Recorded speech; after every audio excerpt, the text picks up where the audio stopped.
Welcome to Team Podcast Zero Series. My name is Nash, host of the Team Podcast, and with me, I got Casey J. Ford. Don't forget the J. What's going on, Casey? It's only the two of us this time. I know, no one else wanted to join. They're missing out on one of the biggest shows right now. The fantasticness we're going to talk about. Lighting up Netflix, man. Oh, man. So, if you guys haven't read the description, we're going to be talking about Voltron. The Voltron series that's out on Netflix right now. And in your description, Casey, would you say this is one of the greatest shows you're watching right now? It is easily one of the best cartoon/anime shows out there. I wouldn't have said that last year, but it is definitely catapulted into the... Really? You wouldn't have said it last year, into the top 5. You know what? After rewatching it, I see what you were saying, right? Because, you know, when you watch a show and it's spread out over time, sometimes you kind of lose appreciation for it. Yeah. And Voltron, one of the things about Netflix shows that most of you probably know who watch Netflix shows, there could be pretty long breaks in between seasons. Not really the Voltron show. The Voltron, this is they've released, I think, season, was it 5, 6, and 7 all this year? I think the other 2 seasons dropped last year. But what they did basically was, and I'm sure Netflix made them do this, is they had 2 really short seasons, right? So actually, they're all short seasons. Actually, the first 2 seasons were only 13 episodes, I think. And then everything else is 6 or 7. Yeah, so in reality, if you really look at it, there probably was only... This is season 7, but it's probably only 5 actual seasons. But I don't mind. It's one of those things where you're watching, it's like, it's only 4 episodes? Damn, I want more. Right? And then at the same time, it's like, you're glad when you see that new episodes flag out the Netflix thing. Hell, my phone even tells me now. You make sure you put that alert.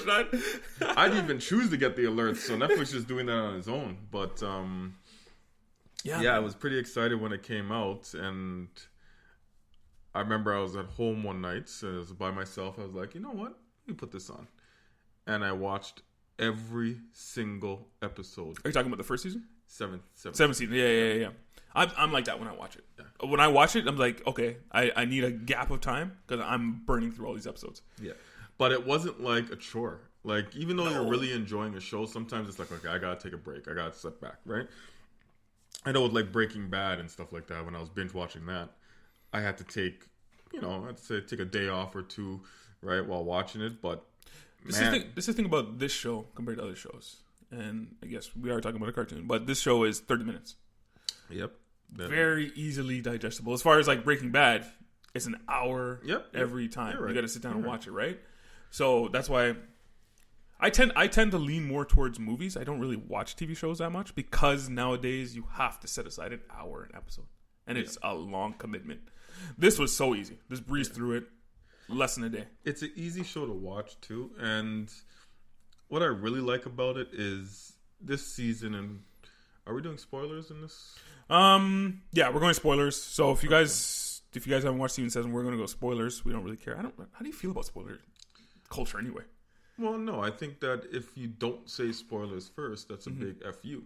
Right, like I don't like that. Right? But if you're clicking on something, let's say for example, no, clicking is different. Like if I going on the internet and it says Game of Thrones season 7 episode 2, and I click, isn't it your own fault? Yeah, that's your own fault. But if I'm okay, I was walking through a No Frills or some grocery store, and I walked to the register. And this was a couple years ago. Yeah. And on the front of the one of the magazines, they showed a picture of Glenn from Walking Dead. Or whatever the character's name was. Yeah. And the Asian guy? Is that the Asian guy, yeah. I stopped watching that show. And it said, did they go too far? And it's like, well clearly he's dead. Right? Like it was a spoiler, right? It was.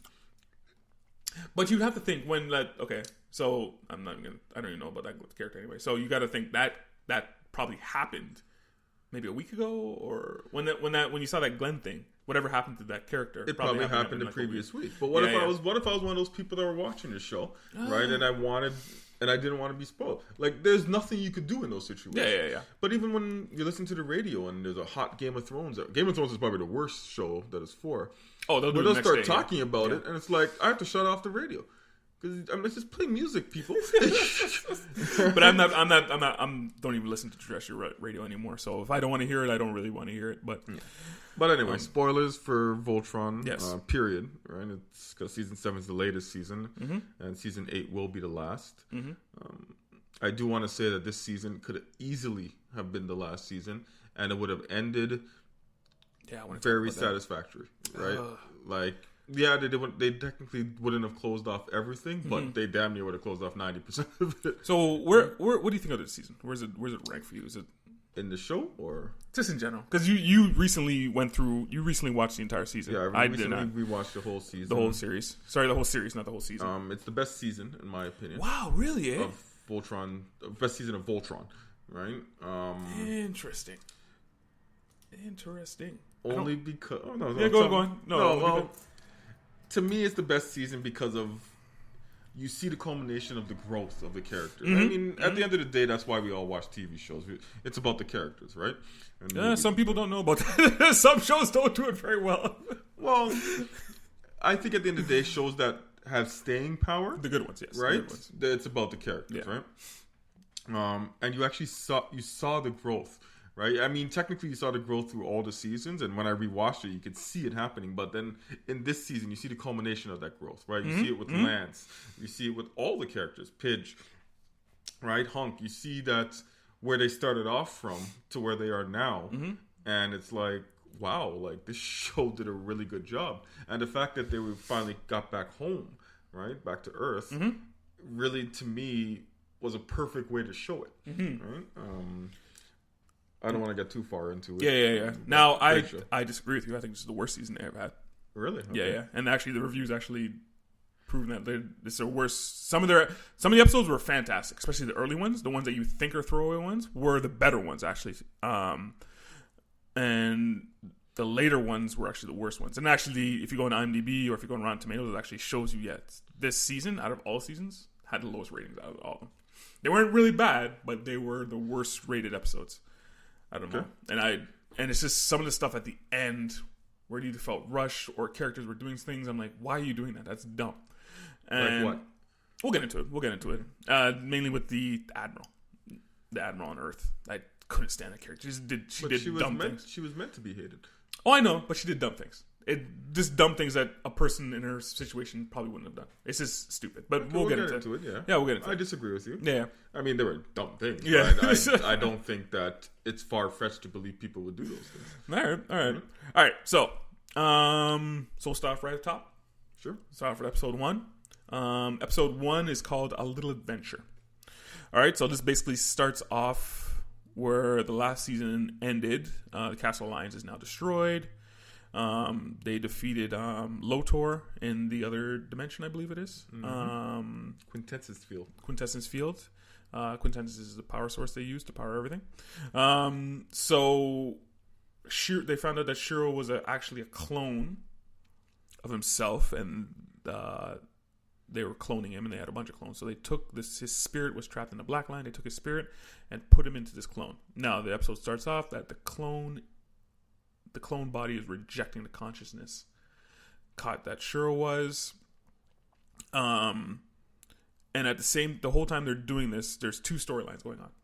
One storyline is A Little Adventure, where basically all the characters except a few, what was it, Keith, Shiro, Allura, the princess, and the actually I think it was just those three. Yeah, it was just those three. They stayed in the ship, and it was basically a flashback of how Keith and Shiro met. And the other, why they call it A Little Adventure, is because the rest of the team were looking for some power source, and they accidentally got shrunk, and they had to figure out a way to get back. And that's one of the strong parts, like the humor in this show, because that storyline was showing all the humor, and it was pretty funny how they're getting on and whatnot. But really, the heart of that episode was the relationship between Keith and Shiro. So it starts off that Keith was shown as a troublemaker. Then Shiro came in. He was helping him out going through flight school and stuff like that.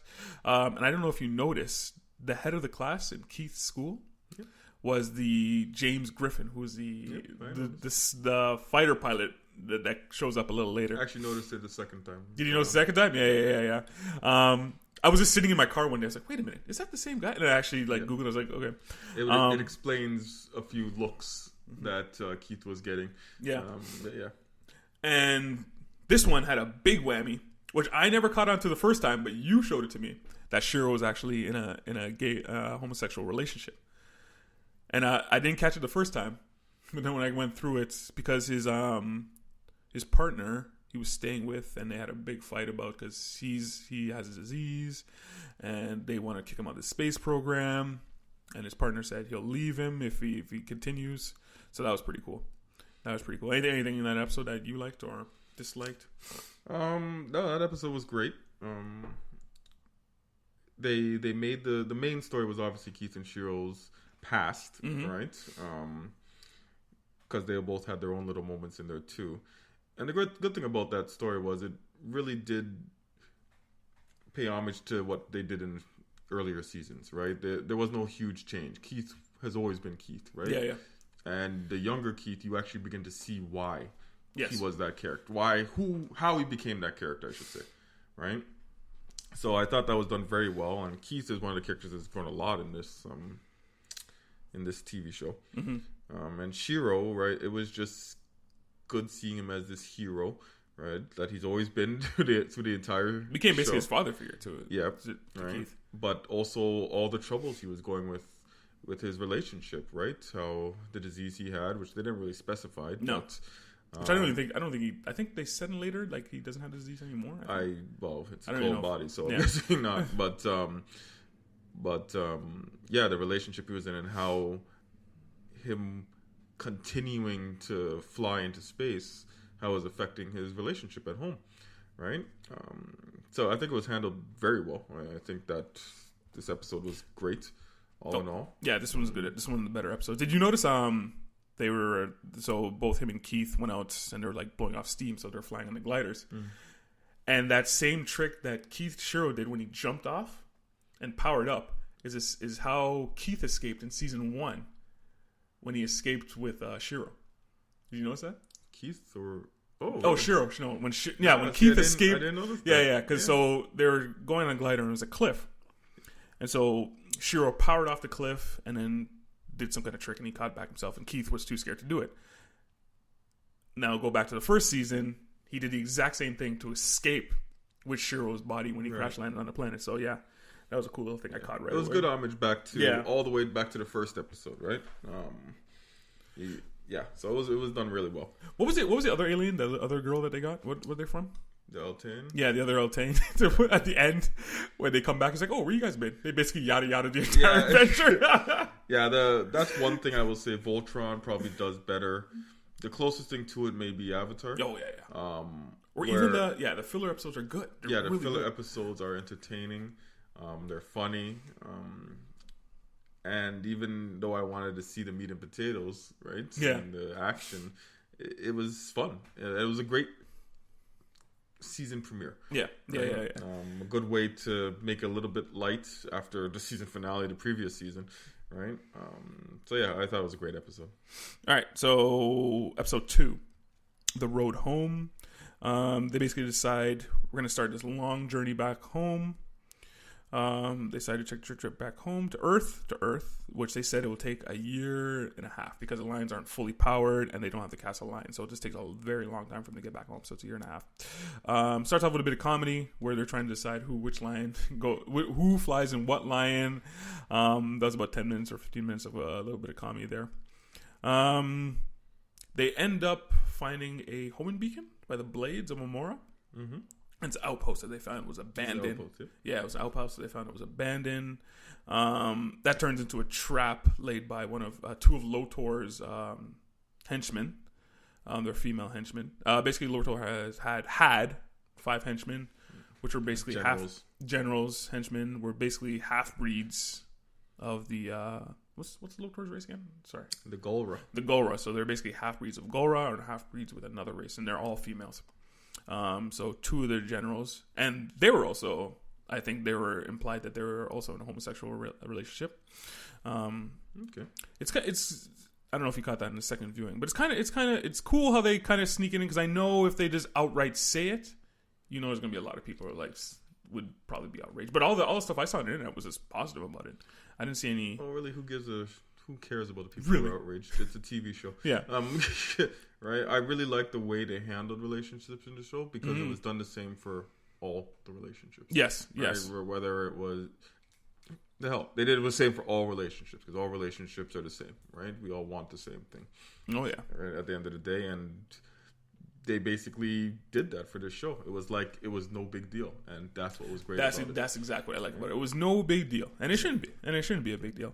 The Lions, well, they had this whole big space battle. The Lions didn't have enough power to fight back or even to escape, so they got captured. This basically goes into episode 3.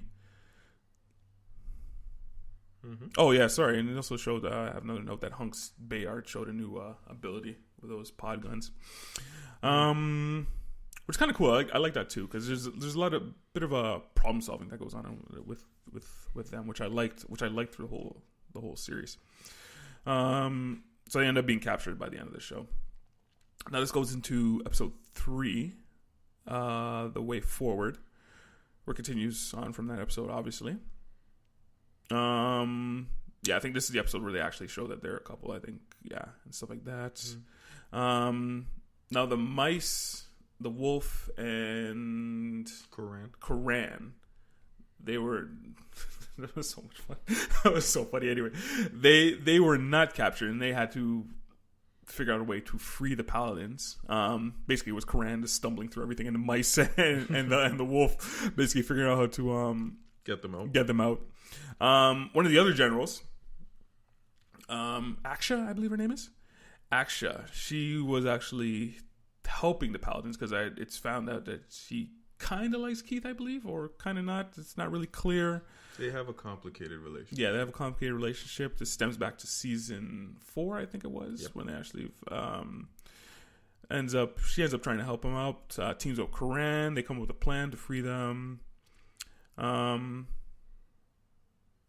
was a scene where they were like, okay, when the guard opens the door, we're gonna overpower the guard. Just get ready on 1, 2, 3. You hear a whole bunch of commotion. The guard is knocked out, and the mice are standing on top of the guard. How did the mice do that? I think that's it was just the mice. I think it's one thing about this show, right? It just plays with it, right? Especially in episodes like this, right? It just they just play with stuff like that, right? And that's what makes it entertaining and fun to watch, right? Fun is the perfect word. It was definitely fun, because on the second view, I was like, wait, how did they do that? Yeah. After being free, the team goes and gets their lions. Keith goes helps Asha, which is a pretty cool fight between Asha, Keith, and the 2 other generals. That was a pretty good fight. After they all escape, they find a hiding place where Asha basically tells them that Voltron, when they went into the Quintessence field, they were away for 3 years, which they didn't know. So that's where all the confusion came from. Another cool little thing, a little bit of time travel. Which was great, right? They kind of hinted at it in the previous episode, the space looks like it was abandoned years ago, and then they said, "Well, that's impossible. I was just here," or something along those lines, right? So it was done really well. Like I said, it kind of alluded to it, and it was. Yeah, I really liked that. Someone who watches a lot of sci-fi and stuff like that, I thought they did that pretty well. Another jaw-drop moment is like, oh man, 3 years? Like, what happened in 3 years? Yeah. Episode 4, another quote-unquote throwaway episode, The Feud. It starts off right away. The Paladins are in a Family Feud type game show. Mm-hmm. Excuse me. And the other family that they're fighting against is... the Lotor, the Gora. Gora, so... Zarkon, Hagar, Lotor, and some random general. It was, I think he was in the first season. Yeah, he might have been. But, so yeah, they're all confused. They don't know what's going on. They basically have to play games. A lot of fun. Because I don't think it was a real Zarkon, because they're kind of none of them were real. Yeah, they're being very comical and stuff like that. The show was basically a way to do a funny recap episode. Because they kept on going through names and stuff like that. It was like, if you guys watch any kind of cartoons, they sometimes have like recap episodes, clip shows, recap episodes. Basically looking back at just names. There's a funny way of doing it. They even had commercials and stuff like that. Yeah. They threw back to that restaurant that Hunk got caught at, and he had a that whole show with Lance, the dumb one. Yeah, we couldn't remember that was very funny. When Zarkon goes, obviously I'm going to pick the dumb one, and Lance is like looking around, wait, am I the dumb one? And they just kept on calling him the dumb one because we couldn't remember anybody's name. I think I'd be in the same episode. I think I'd be in the same boat. I'm like, I don't remember that guy's name. But it was pretty funny. It was a good episode. It was a clip show episode. You're absolutely right. I actually read that when they were pitching the episodes, I guess, to Netflix, saying, okay, this is what this episode is going to do. They were originally going to do a clip show, right? And the Netflix says, we did not pay you to do a clip show, so you're doing a real episode. So this is what they ended up doing. So it was a really good, funny way of working around adding an extra episode to the 13 needed, I guess, required from the Netflix contract. I always wonder why shows do. I guess back in the day, maybe it was needed. Back in the day, it was needed because, shows are coming on every week. You just need something, hey, throw this in there. Remember this stuff happened.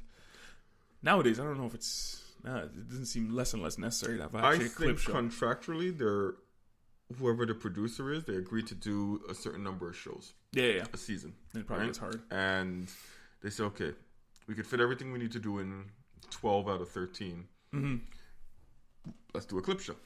Right? So when Netflix says, no, you can't do a clip show, it basically do a throwaway show that was very, very good. Much better than clip shows. Yeah. I hate clip shows. Yeah. Most of the time I hate clip shows, but this is a fun way of doing it. I think, remember that clip show that Avatar did when they did the play, though? Yep. That was right. a good That was another good way of doing it, right? So at the end of the show, how did they end it? At the end of the show, they all had to vote someone free.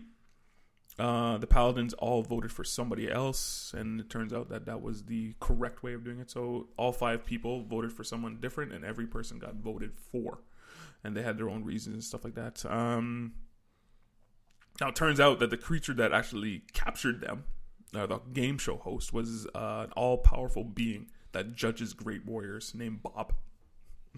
Only Voltron. His name was Bob. Yeah, so it says if you ever pass it, then you're destined for great things. So they passed, and so I guess they're destined for great things. Episode 5. So So this is when they go to the planet, right? The ruins, yeah. The ruins. The episode's called The Ruins. They go to the planet where was it a beacon they followed? There was a distress call from the Blades of Amora. So they went to the planet, and when they get down there, they realize basically it was a trap set by the what are they called? Hagar's druids. The druids. Just to kill the Blades of Amora who unwittingly get drawn to the planet. Yeah, so it was a druid that was, and it's, again, these guys go back and forth. It was pretty cool. This is a druid that Keith fought in season 2, I believe it was. So he's the one lone survivor of that. Blades and the druids of the Goro Civil War. Yeah, so the Blades of Amora and the druids had this big battle, and basically the Blades lost. The whole planet lost, man. I don't think anyone was living on that planet after. That's what I want to get into later. But Keith finds a way to escape due to his dog, the Cosmo dog, and then him and the druid have a battle, which is pretty cool because they showed that they're battling with the teleporting powers. Yep. And then the princess frees everybody else, and they had this huge battle, and then Keith manages to kill him. And again, that episode shows a little bit of what was going on during the 3 years that they were gone. The fight scene was really cool. I like the fight scene. The Blades of Amora leader was still alive. Yeah.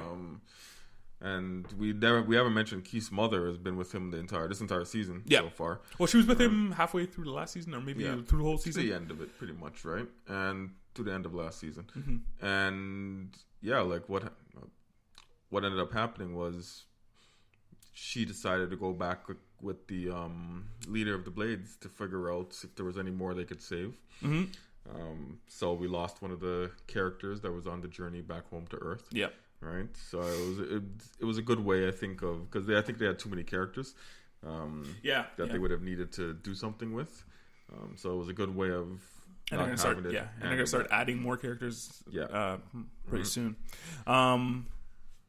This episode is episode 6, The Journey Within. One of the better episodes, probably the best, if not the best episode of this season.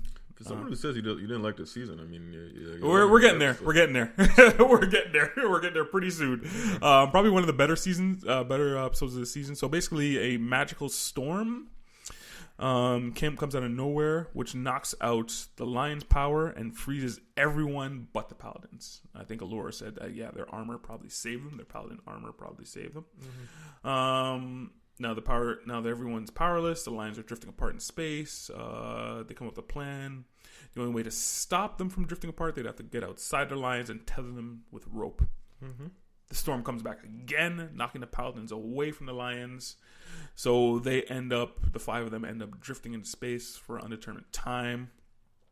Well, let's remember the Lions were pretty much near no power. Yeah. Well, when the storm knocked them out. Even before the storm knocked them out. So they were getting pretty desperate. Yeah. Already.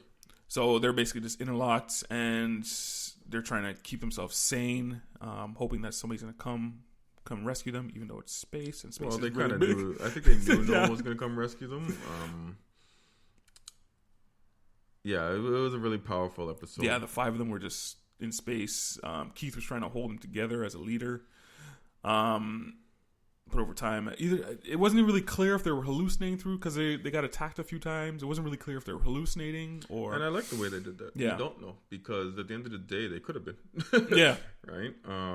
But the way that they were lashing out at each other, but still managed to stay as a team, and this is one of the reasons why I love this season, is you saw how Hunk is the one who kept the team together. The emotional, you call him the emotional leader of that team, right? Like I understand there's flaws to every season, right? Mm-hmm. But you cannot take away from the growth you see in some of these characters, right? Like Hunk yelling out, "No, we're staying together," and telling Keith what to do.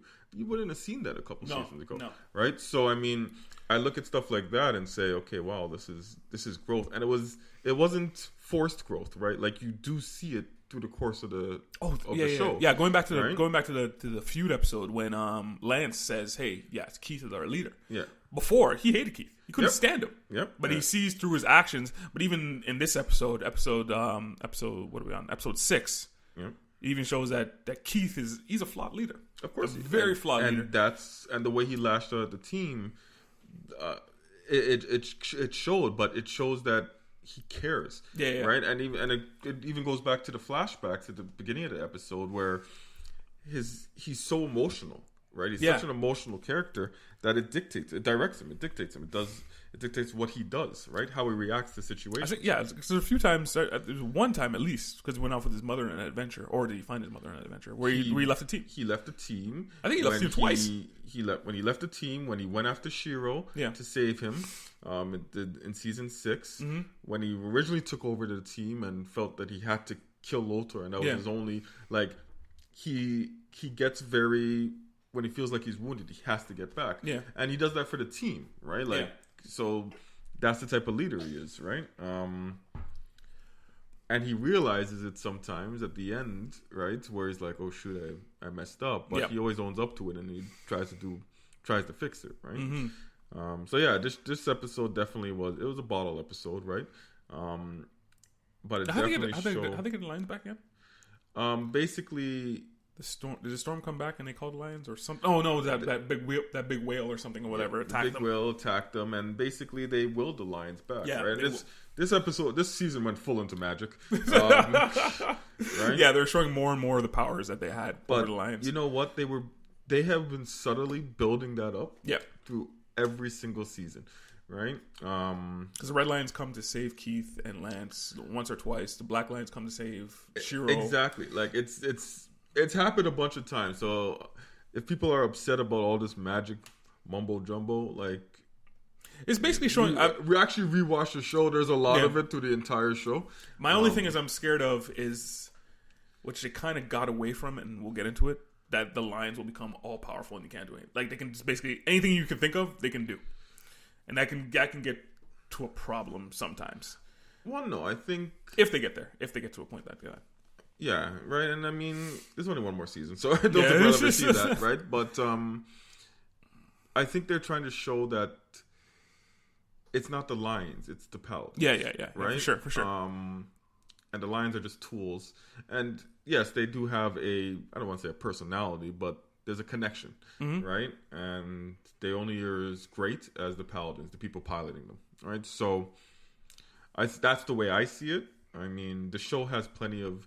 It is a sci-fi fantasy show, right? Yeah, like 100%. At the end of the day, that's what it is, right? So, okay, let's get into the episodes. I guess people have all right. issues Now this is where it starts tailing off for me. So episode 7 and 8. 7 and 8. We'll just go together. Love them. Oh my god. So Last Stand. So basically, sorry. At the end of episode 6, they call back the Lions. They find out that storm. They get back the Lions power up. They're able to form Voltron, because throughout the whole season they couldn't form Voltron because it wasn't powered up. They managed to form Voltron, and that storm was actually a portal back to Earth. Conveniently. But we'll take it. Yeah, whatever. Very conveniently, that was a portal back to Earth. So they cut out that year and a half to nothing. So the episode 7-8 is called The Last Stand. So basically we're going to go back 4 years, and Pidge's father was sent back to Earth in season 5. Yeah. So he's sent back to Earth. So we start off that episode with him landing on Earth. So he's detained by the Earth garrison. Basically, this is like what was going on Earth during this whole time. The Galaxy Garrison, which I'm pretty sure is like some kind of dictatorship. But anyway, we're not going to talk about that. I'm glad you said it, not me. I was wondering why one person was able to make all these decisions for the entire planet. But yeah, it was very interesting. But I said, okay, whatever. It could actually be a dictatorship. They never actually said that Earth was some beautiful democracy, right?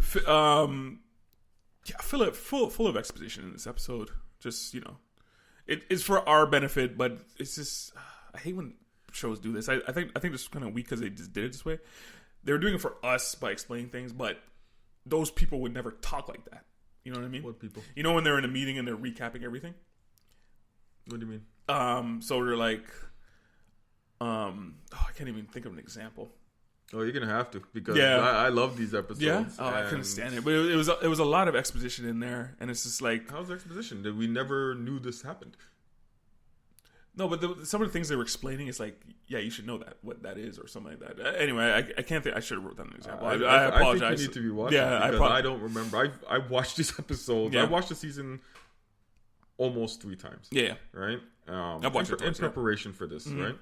And I'll be honest, I don't remember seeing that. I saw a man who just came back from aliens, quote unquote, and a bunch of people basically saying, is this man, like, is he telling the truth? Yeah. Right? Has he been compromised? Do we have to worry about it? Because they obviously knew aliens existed, right? Well, it was more of the recap of the Lions, because they actually explained how the lion went off into space. I'm like, yes, we all know that. Like, everyone knows that type thing. Remember how they fully explained how Keith escaped, and everyone in that room knew that. Okay, so that was all of 1 minute. Like, yeah, I think that's more I was talking about now that I actually think about it. Yeah, like they're explaining things that everyone in that room should actually know already. You know what I mean? Type thing. But it's all of 1 minute. Yeah. I don't even think it was 1 minute of the show. It really was like a 30 to 45 second. But that whole meeting thing was like, it was kind of like another quote unquote recap type thing. No, and then they went to certain other things because they talked about. But we already know that as a viewer, we already know all this stuff. You know what I mean? So what's the point of actually saying it in the show? Because they want to show people's reactions, right? The whole point of that was to see how the other people in the room were reacting. Like that one scientist guy who said, "Oh, I never heard of that," right? And that is exactly what you would hear from real people. I just think it was unnecessary. And I just think it was unnecessary. The Admiral, right? The most cliche person I've ever... Admiral Sanda? Yeah, I can't remember her name. But, Admiral Sanda. The most cliche person ever introduced into this series. Really? Okay. Oh, she's so cliche. There's there's this person in every movie, this military person that doesn't believe you. Oh, I don't believe you. But she did believe him. I'm going against everything you say. No, I'm in charge, so we're going to do it this way. Okay, let's look at it this way. Yeah. She is in charge. She is in charge. She's in charge. She's his commanding officer. But right? proof after proof, she gets proof after proof after proof, and she still goes, no, I'm still going to do it my way, even though she's proven wrong at every decision. Okay, but how is she proven wrong? Explain that to me. I'm actually interested in seeing how you have a guy coming back who says, I'm an expert in everything. Mm-hmm. Right? Mm-hmm. So that alone makes you wonder, I'm like, has this person been compromised? Whatever. Mm-hmm. Right? But being proven wrong, what questions was she asking? So right away she knew about the lines. So right away she knew about the lines because she saw the blue line. She saw the video evidence of the blue line. But that's all they knew. They had no idea what Voltron was. So that's what I mean. They have no idea what the space war. Yeah. So that's what I mean. It wasn't exposition because no one in that room knew anything except the blue line. I know what we did. So we didn't need to see that conversation. They could have just said, "Hey, we had a meeting about this whole thing." Like we didn't have to see it. Okay. That's my only problem. We didn't have to see it because we already knew. Okay. Every decision she made was wrong. Okay, but that's the question. The question is, was it a reasonable decision though? That's what you have to ask. And if you were in her position, I'm a different kind of man. I'm a different kind of man. So if you prove me wrong, I'm wrong. That's it.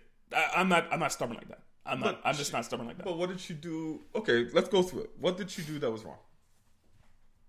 So when Sam wanted to tell, I think that comes up in episode 9. I think.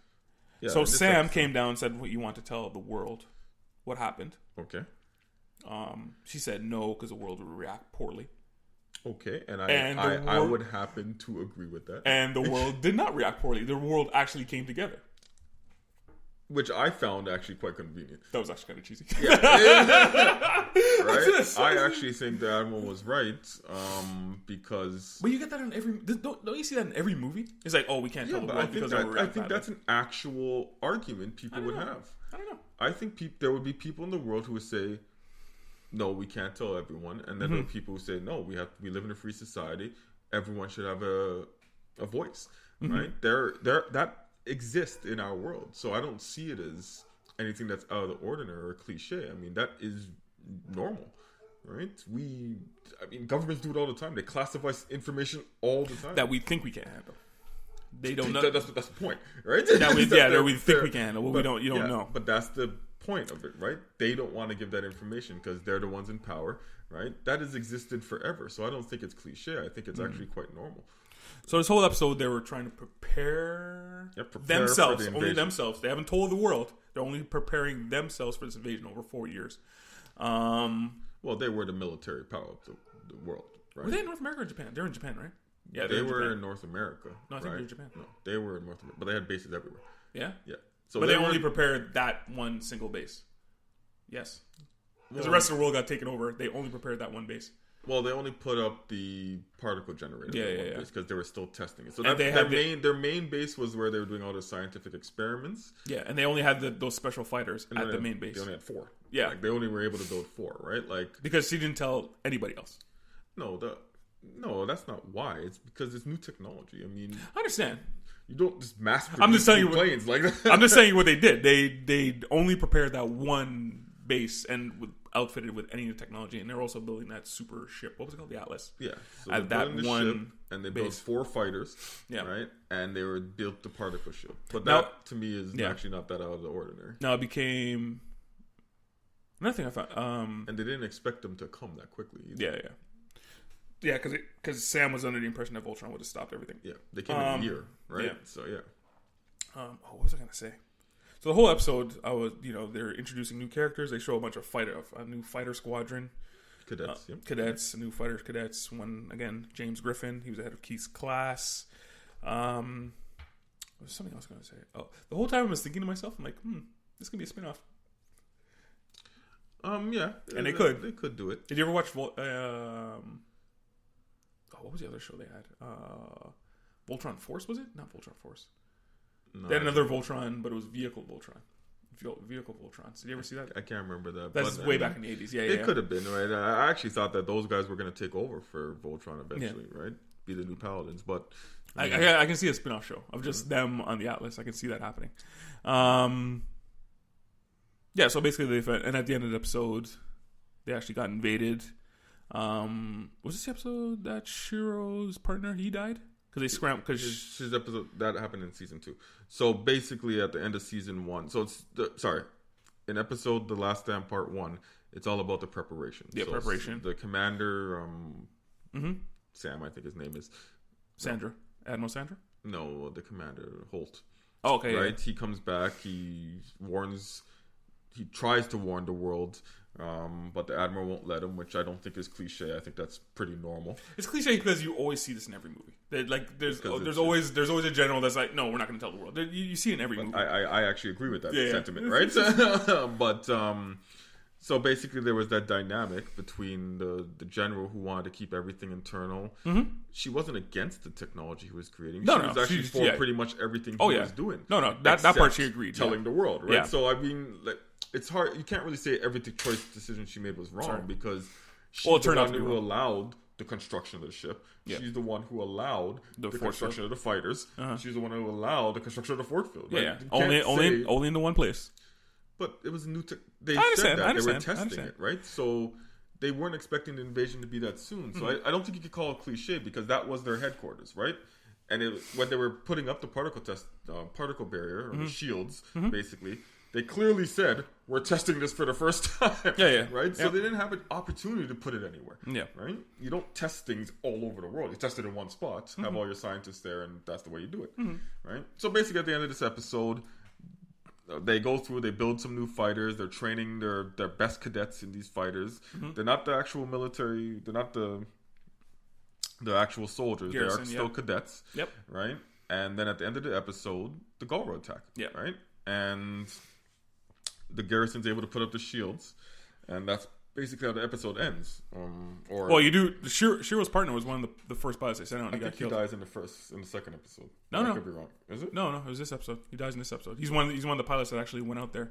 Yeah, and he got shot down. So I'm sure a lot of people were mad at that, but I mean, that's normal. You do not send cadets out to fight. I don't care what they're flying. I think it was more of the ships. She said she didn't want to bring out the ships. She said cadets. We're not going to fly cadets in untested machines that have no combat something, right? And Sam absolutely right.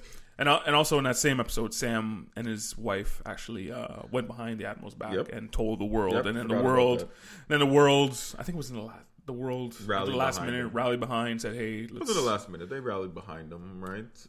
Well, when everyone's coming together, that's when the Galro attacked, and it was like too late to tell the world at that point. Well, no, I think some time had passed because because nobody else got the technology.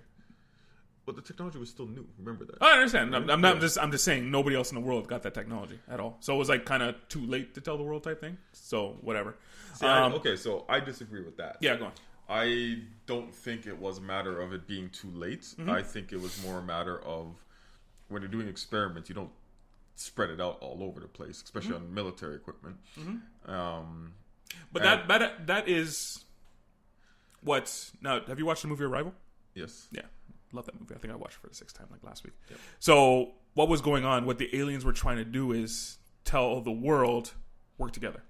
They were trying to give a message: work together, work together, because you guys are better as a whole. Work together. That's what we need to do. But every country that the aliens landed in, they were holding their information to themselves. That was the whole thing. They were talking together, but they weren't sharing what they learned. That was the whole point of the movie, because they were saying we need to share our information. He's like, well, get the other country to share their information. No, we need to be the first ones to do it, because that's what brings everyone together. Okay. It's maybe the same thing. I'm bringing back to the example of Voltron. It's like, and again, Sam was like, let's share this information. They were like, no, let's test it ourselves, because we need to figure this out ourselves first before we might share it. Thing. So I don't think the one thing I noticed about the show is because it's set in the future. Yes, right? It is set a couple hundred years in the future, right? But we don't really know. We don't know much about them. Status but they kind of alluded to that it's like a one government system. That's why I say it seems like it was a dictatorship. I didn't really get that though. But yeah, I don't think they actually said the politics of the planet at the time. Basically, anyway, but yeah. the Galaxy Garrison was responsible for defense and all space exploration. Yeah. Okay. Right. You recently watched it, so I'm gonna take your word for it. So that basically happened in season 7, right? Yeah. Okay. So with that's why I kind of have this inkling that it may not be like a one country, but it may be the UN runs the world. It's something equivalent to the UN, right? Which makes kind of sense. Because they were saying, when they were being attacked, they were saying that their base is here, their base here, and their base here was being like lost. So I think it wasn't about sharing it with other governments. It was about sharing it just all willy-nilly with everybody in the world, right? Okay. And there are pros and cons to that, right? In this case, it worked out. But let's go to the second episode, right? Which I'm guessing you didn't like either. Nope. So one of the things I like is these 2 episodes are probably my actually. We'll get into it. I really like these ones. Yeah. One of the things I like, and I'll let you talk after, is that they actually they messed up the Earth. Right? Oh, they completely destroyed it, except for that one base. They completely took over and destroyed the Earth. Yep. I didn't expect that. I did not see that. No, I did not. I did not see right? That scene where I thought Voltron would show up in time. I thought they'd find a way to put the shield around the whole planet and just hold out. But they flat out destroyed buildings, leveled cities. Yep. Right? Like, at least there was no monument shots. At least there was no monument shots. I hate movies do that now. It's just, they destroyed the Golden Gate Bridge. Oh my god. Yeah. But they flat out destroyed the planet. Right? The infrastructure and enslaved the entire population. So anyway, that's one thing I like. Yeah, 100%. But go on. I guess that's it. Well, why didn't you like it? Oh, just for the same reasons I told you. It seemed to go a little too quickly. I didn't really feel for these characters that much. Like Admiral Sandach, who was in season 1, I think. I think didn't really get time to care about it. There's a few other guys. Even that one-eyed guy, I can't remember what his name is. Yeah, the sergeant. Yeah, he was shown to be an asshole before, but now I'm supposed to like him now. He did flip the script, but it just happened a little too quickly for me to actually. I think he was pretty much the same character. He's a hard ass. No, because remember he was actually on the side as like he was less of a hard ass. Because remember he was on Sam's side. He's like, yeah, maybe we should tell the world, and he wasn't really listening.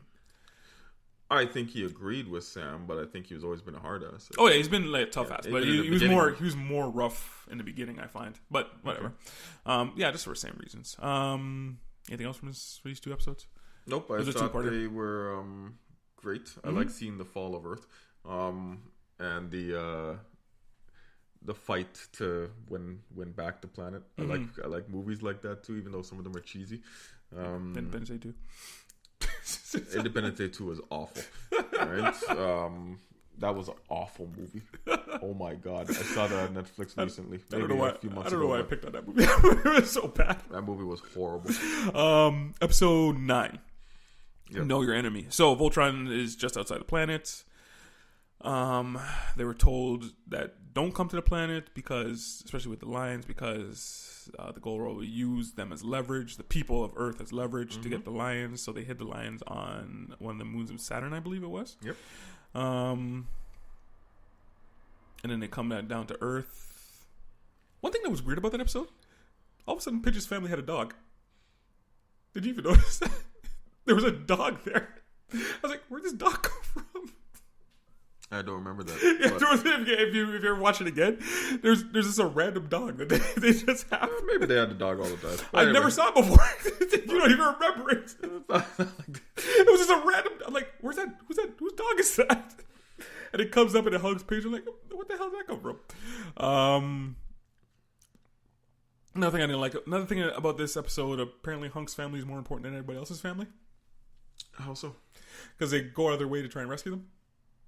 Well, Lance's family's on the base. Lance's family's on the base. Family's on the base. And then Hunk doesn't have a family. No. So Hunk is the only family. But, then more important than any other family because they don't go out of their way. Because remember they said they stopped bringing in people. But now all of a sudden these guys are going to go on a mission to try and find Hunk's family. It was Hunk. No, Keith. I know that. Only Hunk and Keith were supposed to go on that mission. And two of the I understand that. Yeah. They chose to go. Yeah, I know. But Hunking, it's not like the base allowed that mission to happen. I guess. And? But all of a sudden, these hard cadets who were like, yo, follow your... Because they yelled at Hunk before, because Hunk was like crying in the thing. They yelled at him. It's like, yo, follow chain of command. Yeah. Now they flip the script and go, okay, well, your family's more important than my family. And we don't know if Griffin has a family or not. We'll go waste time and go find your family. He basically said that I think one of the lines Griffin said, or whatever his name is, was you're our biggest asset or something like that. Yeah, we can't lose our biggest asset. So right? Don't go. They were going to sneak out anyway. Are they going to hold them there hostage? Don't go. Tell somebody, hey, these guys are doing this. I don't know. And whatever. How would that work out? They don't go. It just seemed weird to me. And I know why they did it. People are trying to find fault. It's not it is a fault. And I know why they did it. It's again, hey, because they found out what those bases were, and that's all it was used for.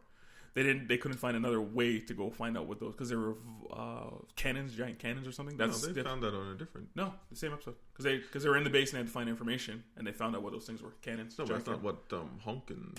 I know, but that's the purpose of the episode, because they didn't rescue Hunk's family, but they found out what the bases were, the enemy bases that because they were building enemy bases on 6 enemy installations.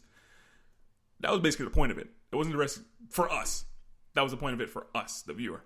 Hey, this is what they're doing. I don't think they could find a way to do it. I just didn't like it. I just didn't like the way they did it. Okay. That was basically the whole episode. There's a fight there that ensued. Episode 10. I don't know why I didn't write down the title. Do you know what it is? Heart of the Lion. Heart of the Lion.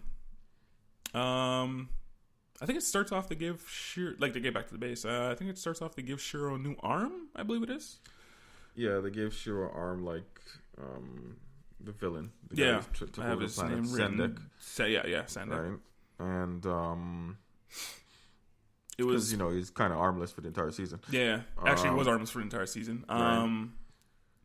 So it was powered by something that Earth created. Apparently, they can just create power sources all willy nilly. Well, no, they couldn't create a power source. Well, they created the most powerful. They said this is the more powerful source they can get. It kind of backfired on them. Well, it didn't work. Yeah, it didn't work. Yeah. And then the princess had a crystal in her tiara. Yeah. So one of the things that they were mentioning is what Commander Holt was able to build a lot of things that he learned while he was in space, but they had no way of powering any of it. Right? Yeah. That was the issue. Right? I don't know if that was silly or is just kind of because all of a sudden they can make a power source now, but they can't power. But they did make a power source. Yeah. I don't understand what you're saying. No, it didn't work for his arm. But he said this is the most powerful power. Like, is that powering something else too? Can it power a ship? Can it power this? They didn't actually. You know what I mean? What that chip they put in Shiro's arm, could it have powered a ship? Could it have powered something else? Well, armor is a lot smaller than a ship. I guess. Okay, maybe. Okay. Maybe it's a nitpick on myself. Basically, they kept on saying that they couldn't even power the arm. Yeah. Right? That was the problem they had. Right? I thought it just backfired because there's the technology. Because there's different technology. No, they mentioned that he's created. I think one of the lines was he's created all these great things, but we can't use any of them because we can't power any of them. Yeah. No, right? I know he said that. Yeah. I know he said that. He did say that. So, and they were showing the arms. There was more than one arm. There was a few arms there. Right? Yeah. Yeah, the princess put a crystal that she had in a tiara this whole time, and as soon as they put it in there, I was like, that's gonna be important later. Was it used later? Yes. With the Atlas. That wasn't hers. Yeah, no, not that crystal. That's how he can see. You didn't see his arm glow. His arm started glowing up. Yeah, it was used later. That's how he can control the Atlas, like the way he did. Anyway, we'll get to that. Oh, okay. I see what you're okay. You're right now. Forgot about that. Right? They infiltrate one of the Galra bases to find out more information. See, that's what I remember. See, that's what I mean. When the whole finding Hunk's family was not the same episode. Right? What was the revelation at the end of that? That they found Hunk's family. That was it. That their wasn't family there was alive. Wasn't there a revelation at the end of that? Yeah, because now I'm reading my notes. I'm like, wait, that was out of order. Yeah, I don't think there was, other than they found his family. They found his family. I gotta watch it again. Somebody right now is listening to the podcast. You idiots! This is what they did. Yeah, and but yeah, I swear. Okay, so I liked that episode. I mean, it wasn't the greatest, but I liked it because Hunk.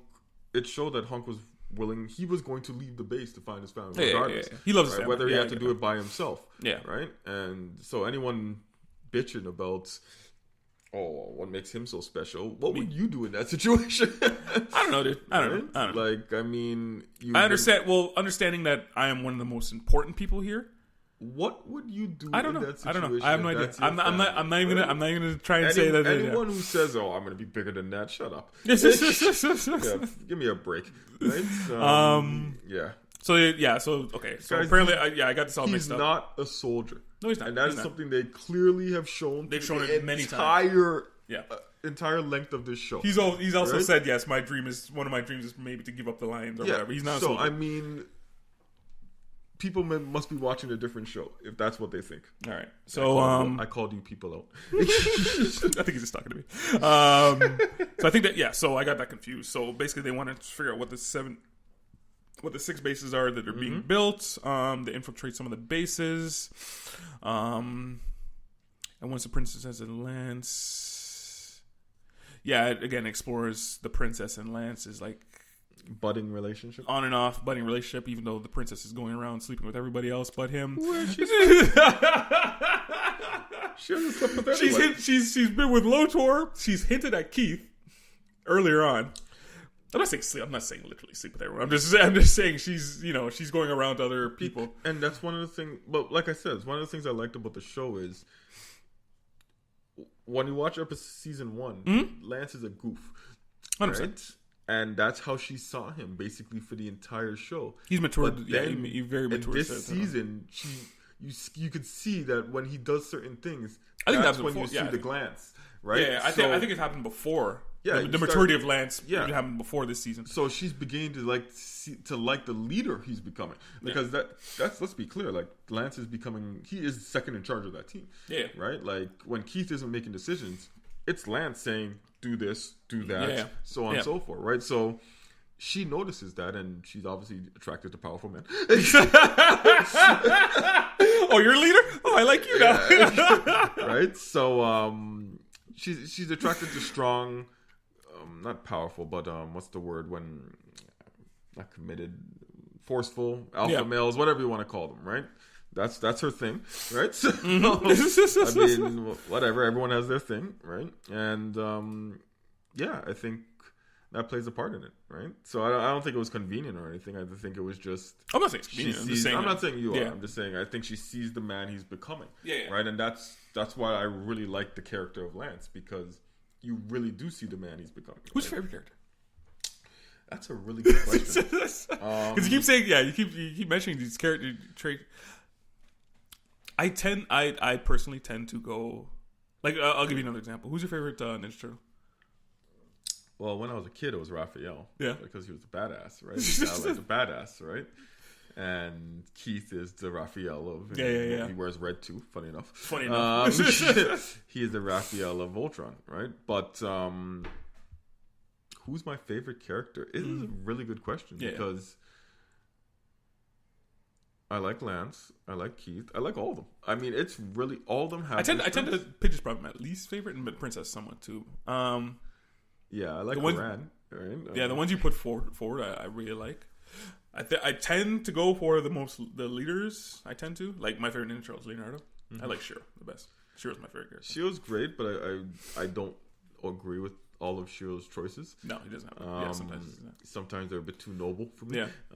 But I respect it. Well, again, remember that other throwaway episode they had? I think it was in season. Oh, where he's a paladin, the board gamer. It was a great episode, right? And they kept on making fun of him. Then he became this noble knight. Yeah. And he was very, very cliche with it. Yeah, so right. So he's great. Keith's growth in the show is great. I like his growth. Yeah. Funny enough, I think Pidge grew a lot too, because she was probably the most selfish person at the beginning, right? And she became very selfless. No, she did get a lot. Her father came back. She got her brother back. So I guess there was some external motivation for that as well, right? But even in the earlier episodes, before she got them back, she realized that she was part of the team, and the team was more important. Yeah, she originally was going to leave the group. Right? Yeah. But I don't know if I have. It's hard to say if I have a favorite character, which is kind of odd, because usually I'd be able to answer that question pretty. I'll let you think about it. I'll come back to you at the end. I'll let you think about it. Yeah. So they mounted an attack on the 6 cannons that the Goro are building, and I found out the Goro was actually waiting for them. So they basically separated themselves into 6 groups. They called back the Lions to Earth. Was it 6 groups? Yeah, 6 groups. The Goro was waiting for them. It was an ambush. Turns out that Admiral Sanda betrayed them. In another Sanda move. She ended up betraying them. It's kind of funny. They were actually looking around. It's like when all the betrayal's happening and they're being attacked, they're like turning around, like, "Where's Admiral Sanda?" I'm like, "Wait, the person in charge of this base, you're just realizing now is gone?" But she wasn't in charge, right? But she kind of was in charge. Commander Holt was. He was making all the decisions, right? And that's what I mean. Like when you say she made all the wrong decisions. Wait, who's Commander Holt? He's Pitt's father. Oh, I call him Sam. Okay, sorry. Yeah, sorry. I respect the man's commission. The cartoon character man's commission. Sam, Commander Holt. Yeah, sorry. Basically, he was in charge of that thing. He was making all the decisions. And she was letting him because she knew that he knew more, right? She accepted that. So she knew she was wrong. I think that was the episode before where she kind of like... Yeah. When she sent out all the pilots to die... That's when she said, okay, no, it was like the episode before this episode where she's like, okay, yeah, you're in charge, but believe me, you're going to be court-martial after this. And then they said, yeah. And they said, yeah, you're not going to be... She just wanted to have an inkling of pride left. Yeah. Right? I mean, it's hard to go from being... No, I'm just saying that's when she... Yeah. Top boss. Yeah, I'm just basically saying that's when she basically gave up to the power or whatever. Guy coming up. But she gave up her power. Like, Sam was basically running the show. Yeah, because she was proven wrong again and again. And this is again... Well, she gave up her power... saying, hey, yeah, Sam, you're right. You lead and stuff. And then she does this. So she was proven wrong. She knows she's wrong, but yet she doubles down on it now. Well, so and when I say this, I mean betraying. Earlier in the episode, when the Lions first get back, she actually says, why don't we give up the Lions? And they say no. Yeah. So under no circumstance. But and I agree. Maybe she doesn't realize.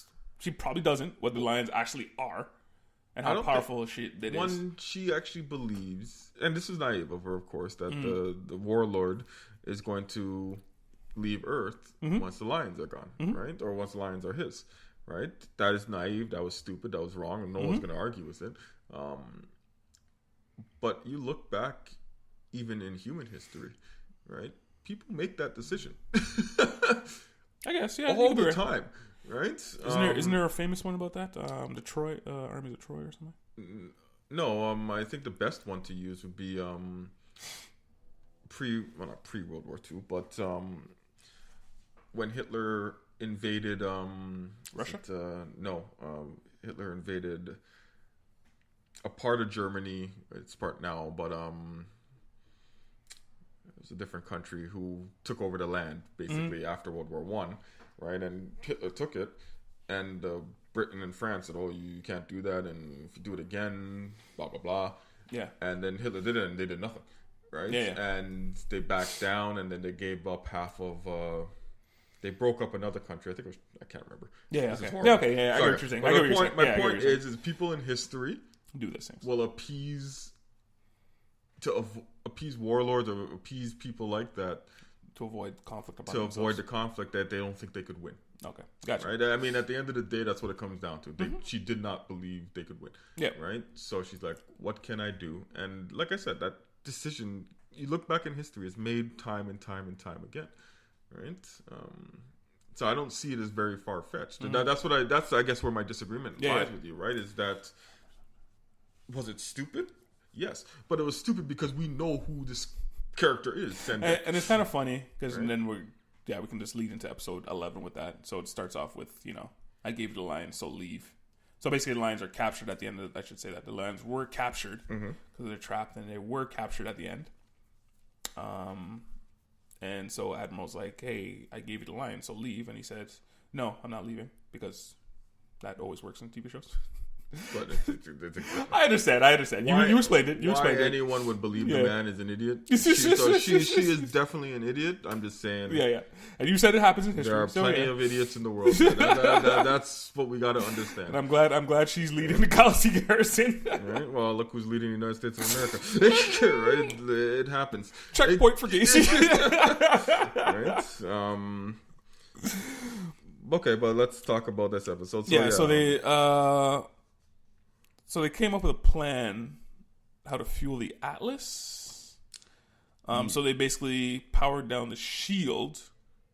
So they used the shield power to power up the Atlas. I don't know why they didn't think of this before, because Sam's supposed to be one of the smartest people in the world, and he didn't think of that before. Well, they could. Well, the issue is that It was the only thing protecting them. Yeah. Right? Yeah. But it kind of shocked him when I think it was Karan that came up with the idea. I can't remember what it was, but it shocked him. He's like, "Oh my goodness!" I'm like, "You didn't think of this before? This should have been a backup plan in your head already." Anyway, whatever.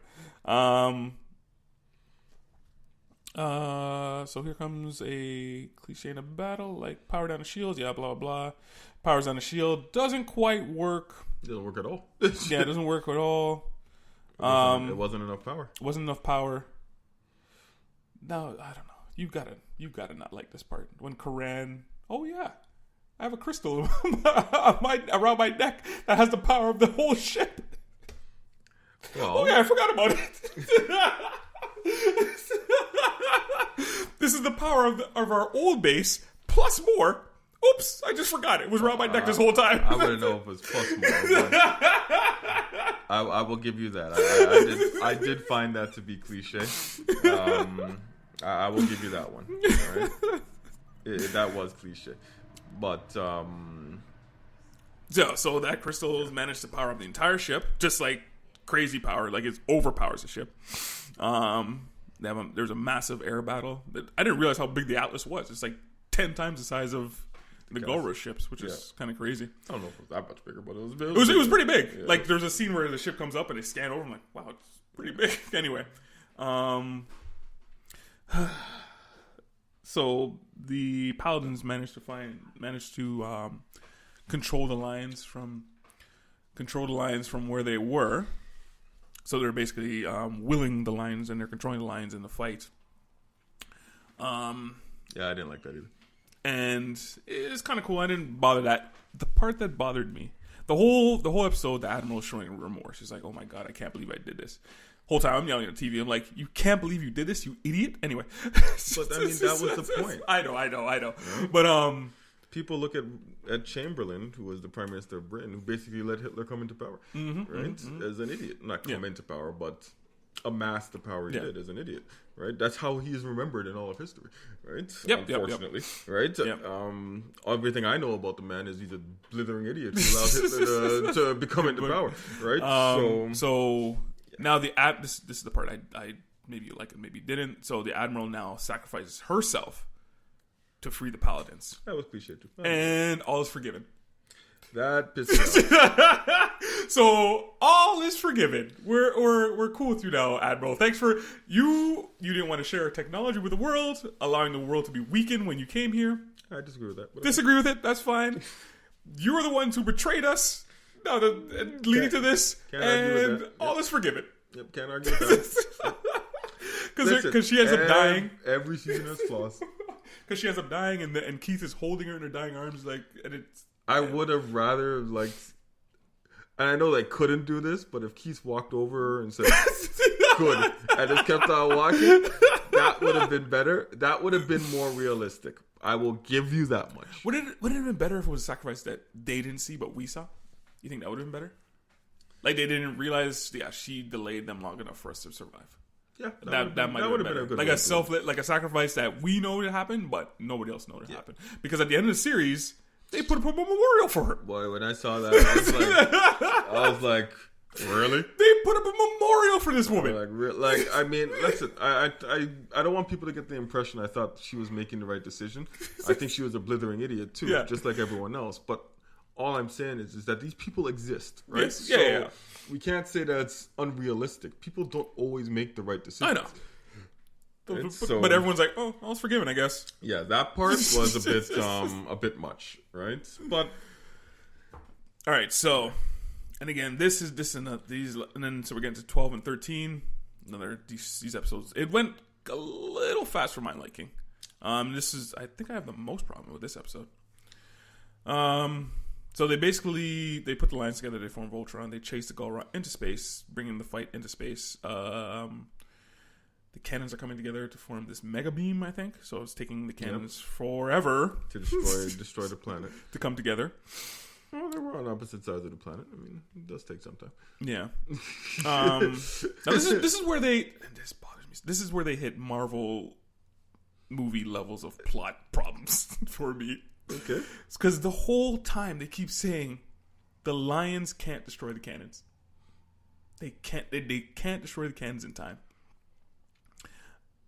they say throughout the whole, they can't destroy the cannons, so that's why they have to do what they have to do. Okay, reflect the beams, right? Yeah. I'm trying to remember how they destroyed them. They destroyed them one by one with the lines. Very easily by that. So it was a problem before, but now it's not a problem now. I can't remember that. I will take your word for it. I will admit, I've watched season 7 up to episode. Those last two episodes, I did not like as much. Yeah, because you see throughout the whole series, those lines are tearing apart battleships like tissue paper. Yeah, and they can't destroy the cannons because the screenplay said so. So yeah, I did find that last battle to be a bit like, and why are they having so much difficulty? Yes, right? I did question that, because again, through this entire series, these guys problem solve. That's what I loved about it. It was just problem solving. Just like, yo, we got to figure this out, and they figured it out. Throughout this entire series, they're destroying ships like nothing. Like the ships are nothing to them, and now it's a problem. Voltron. No, it's Lions. They tore through ships like crazy. Yeah, that's true. They did. You're right. So Shiro manages to walk over to the Galra ship. Yeah, it's kind of weird though. Remember, he had to go over there to disrupt something or disrupt the power supply, or he just got out of his ship and just walked over in the middle of a battle. Whatever. Well, he said, "Quran, take the ship." He had his space suit on, and his paladin suit on, and just fly right over. Whatever. No one's gonna stop me. There's jetpacks, man. Yeah, I want one of them suits. The suit's cool, man. And after, the Lions destroyed those cannons in 5 minutes. Literally, I want you to watch it over and just see how they complained about it's so hard to destroy, and they destroyed them in 5 minutes. Literally in 5 minutes. After they did what they did. That does sound familiar. And this is another thing that bothered me too. So they destroy the things. Sendek's ship is flying down now. Now the cruiser's, it's in space. Yep. This thing is in space. Shiro and Sendek have this big battle on top of the ship, falling to Earth. It's flying to Earth through the atmosphere, and they're having. I don't think he's wearing a helmet either, and they're having this huge. They're having this huge battle. The ship crash lands on Earth. They're still on top, mind you. They have not gotten off. They crash lands on Earth, and these two guys got up like they fell off a bicycle. I'll give you that too. But you know what? Listen, you have magic fucking lions. I'm sorry, man. They're dead. Right? Like you have magic crystals making ships super powerful. Right? Like you just reach the point where you just have to suspend your belief. And again, there's people out there saying this is just a cartoon. I'm like, come on, man. I think the show is better than that. I honestly think the show is better than that. Yeah, that was pretty funny. I actually did notice that too when the ship was crashed. I was like, oh my god, Chiro's dead again. Yeah, so Keith ends up killing Sendek. Now, Sendek was the main Galra guy. Ends up killing Sendek after his big battle. You think they won. Yeah, think they won. And then here comes this final row beast from out of nowhere,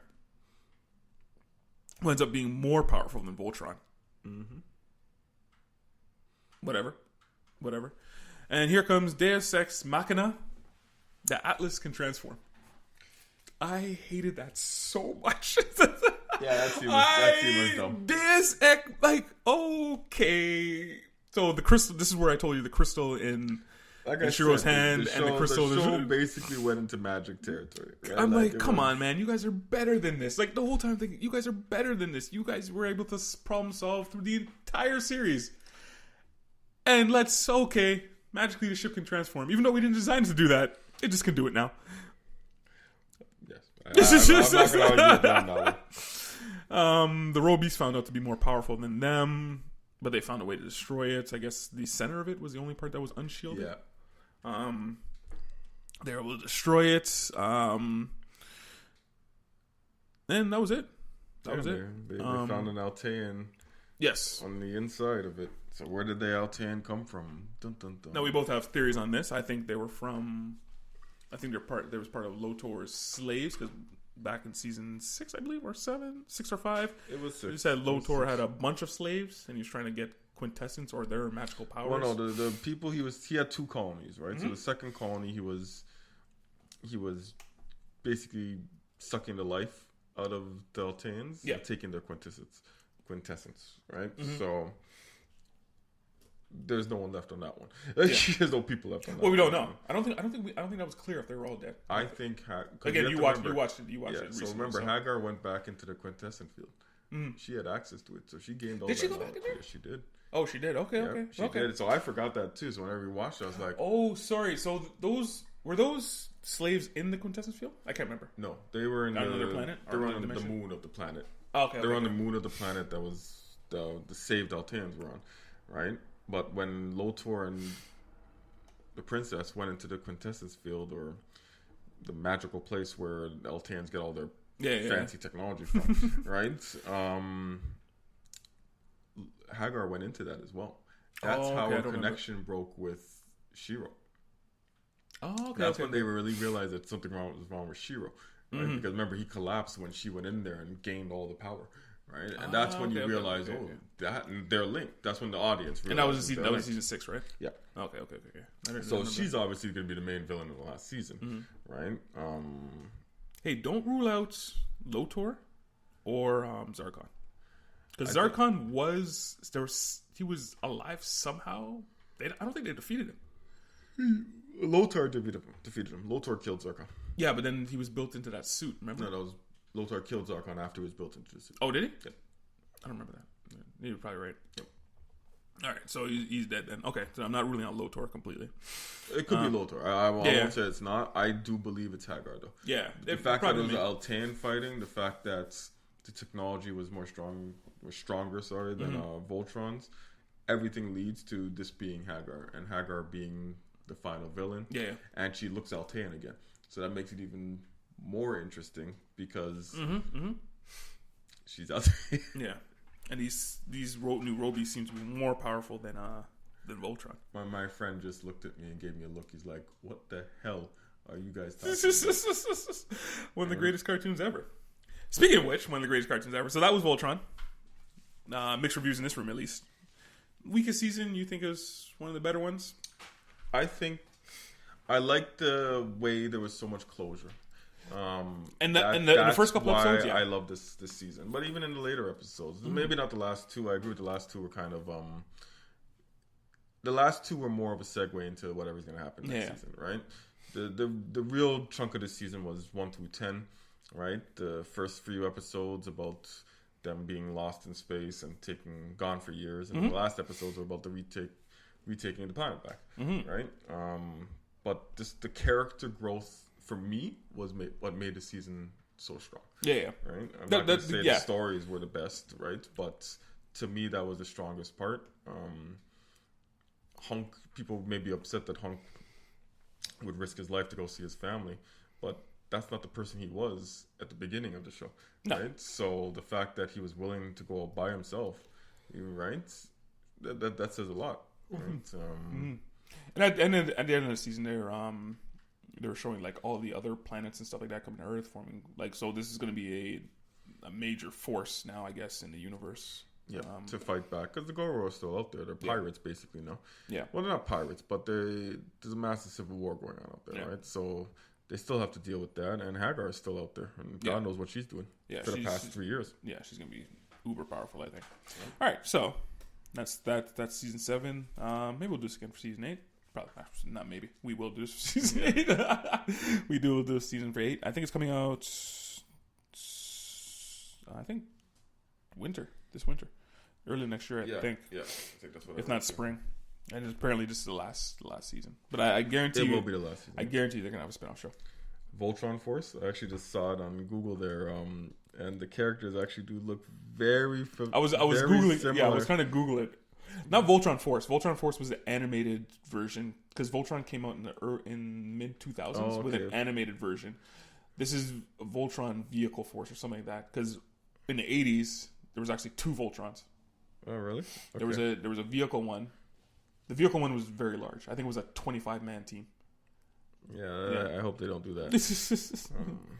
It was a 25-man team or something like that. But anyway, no, not 25-man, 15-man. Yeah, 15-man team that formed Voltron. But anyway, like I want people to look at this season just before we segue off for a few to talk about our favorite shows. Mm-hmm. It's about the end, right? It's about the journey now is beginning to end, right? So, and for the most part, they're pretty good. Yeah, I like the whole thing. When you watch it, I think you got to take that into perspective, right? Yeah. That they're trying to close out storylines Mm-hmm. now, right? And the last storyline is going to be Altea.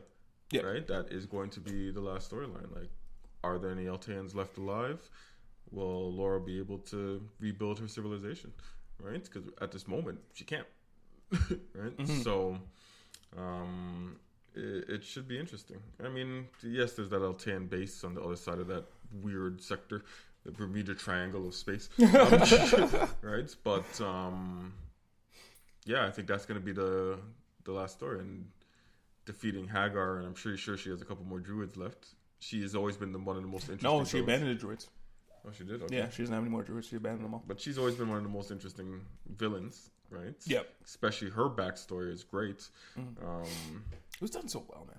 The whole series is done very well. So, I mean, that's what I know people tend to pick on the last season. Oh, it's always the worst, right? Like, but I don't look at things that way. I look at the journey. I look at the entirety of the. Oh the yeah, series, yeah, right? definitely. I'm just talking, like, especially me. I'm just talking, because we're going episode by I'm just episode. talking about the online. I Yeah. mean, I don't look at the online stuff too much and the social media. Hey, if you like it, you like it. That's what it is. If you like it, you like it. But I'm just talking about. I'm talking in general. Like we're going episode by episode. So I thought this was the weakest one, but as a whole, the whole series is just phenomenal. Phenomenal. Okay, so what do we want to talk about now? Let's talk into our top 5 animated shows, anime shows, cartoons. I think we're gonna have a few similar ones. We're gonna go back and forth with this. Okay. We're gonna start at the bottom, so 5, and then work our way up. I definitely think we're gonna have some on our list. So you want to start us off? Number 5 on your list. Number 5 for me was. Sorry, go on. Oh, sorry. Yeah, go on. For me, it was. I put Gundam Seed. Seed. Number 5 for me. Interesting. Okay, now you always confuse the two. No, I know what you're talking about. Seed is the first one.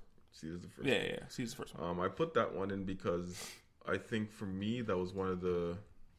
I think that was the first Gundam I actually watched. Okay. Right? I know there were plenty of Gundams before. Yeah, I watched Gundams before. And I know that there's plenty of anime people out there probably cursing me right now. What's the main character's name?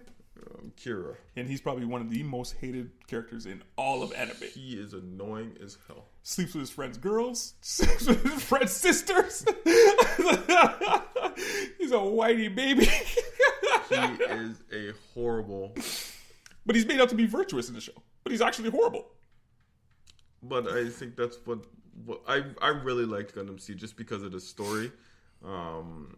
Some of the Gundam designs are probably my favorite in that episode. Yeah, it was just, and it's the whole battle between the coordinators and the normal people, the Muggles. You want to call them that?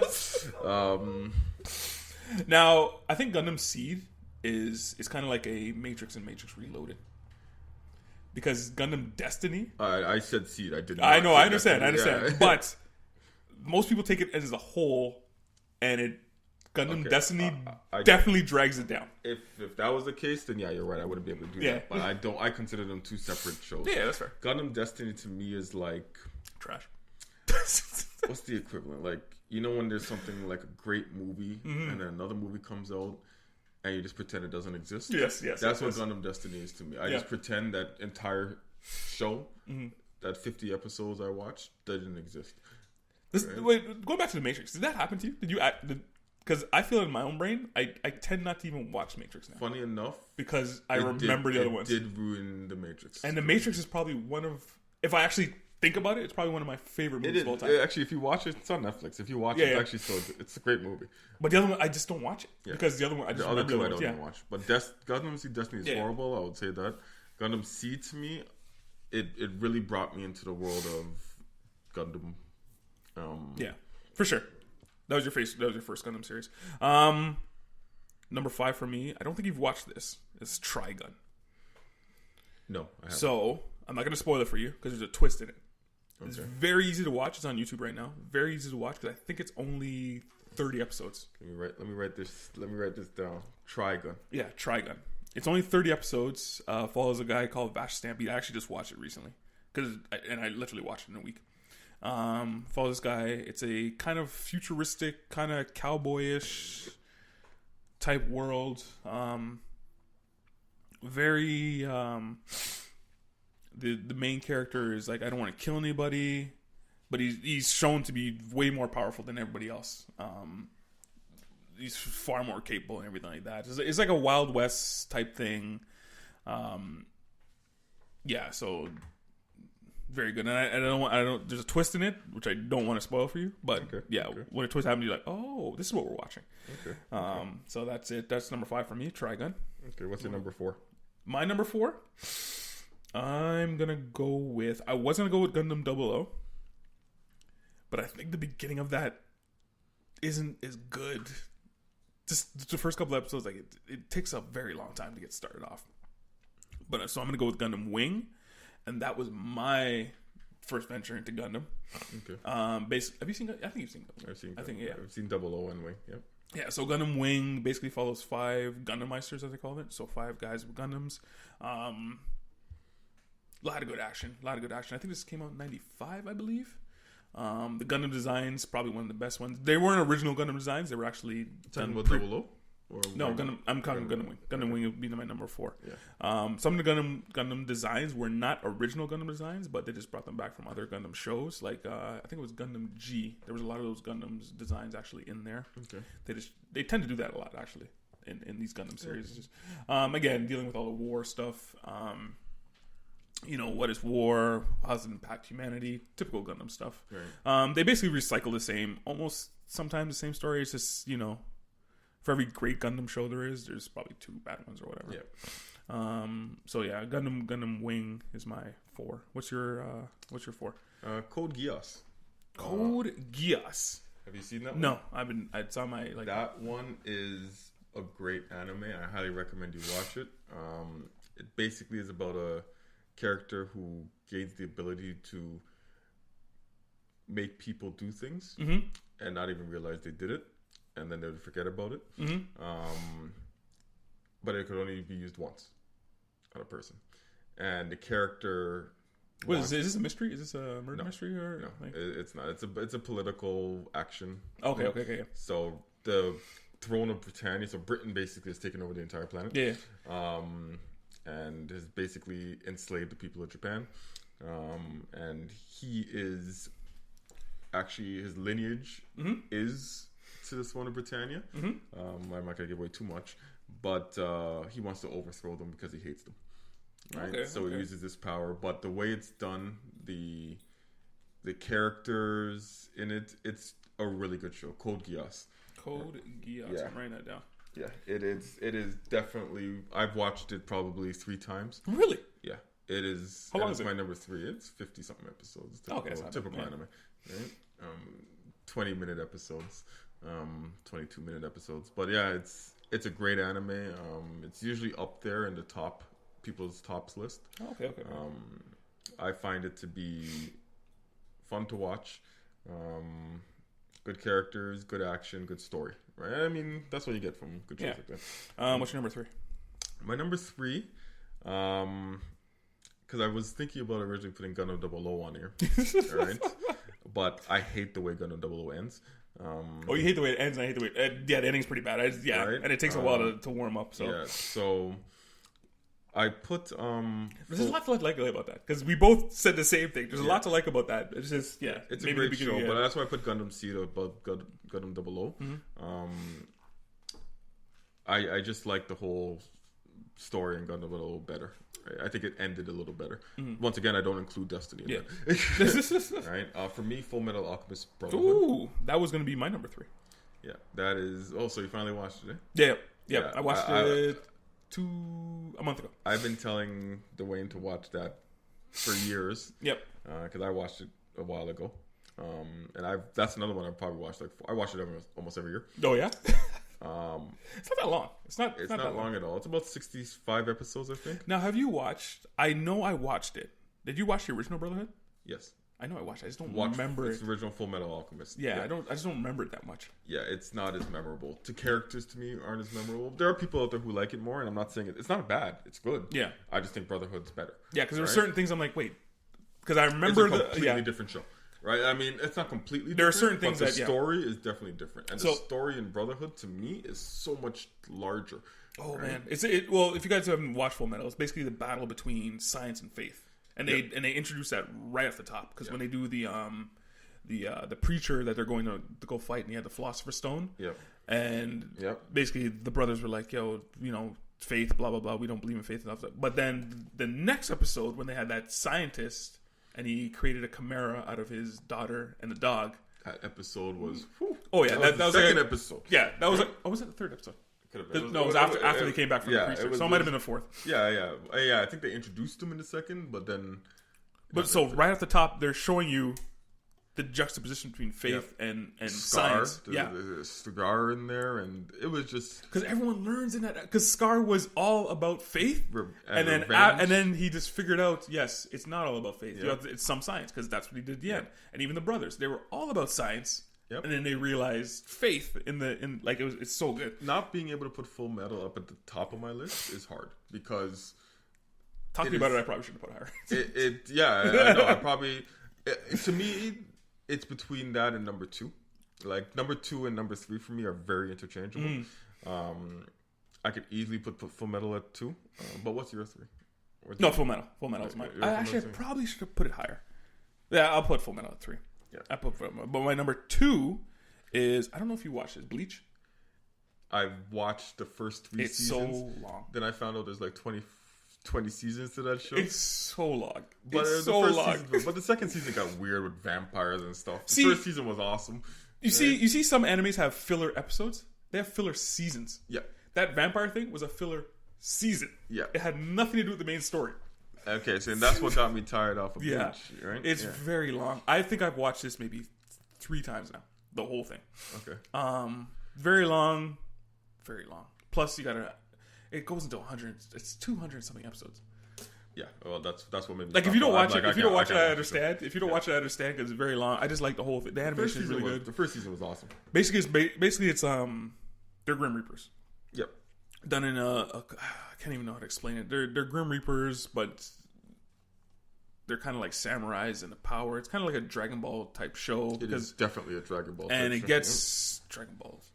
Anyway, there's somebody that listens to the podcast, and I'm about to rip Dragon Balls.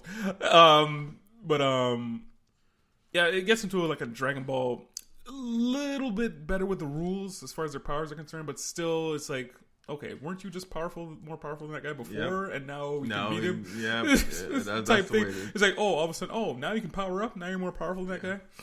I found Bleach was similar to that too. It's very similar. They really need to cut it down. And again, filler seasons. I think there's 2 or 3 filler seasons. It has nothing to do with the main story plot. Okay. They just throw them in there. I'm like, what the hell is this? Anyway, but I find it. I like it. I like it fun. The main storyline I actually like. Filler episodes aside and stuff like that. Okay. What's your number 2? Avatar / Legend of Korra. Together?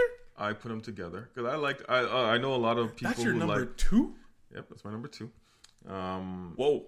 Avatar is a great show. See, Avatar's my number 1, and I'm not even putting Korra in there because Korra is Avatar is way far superior. I like Korra.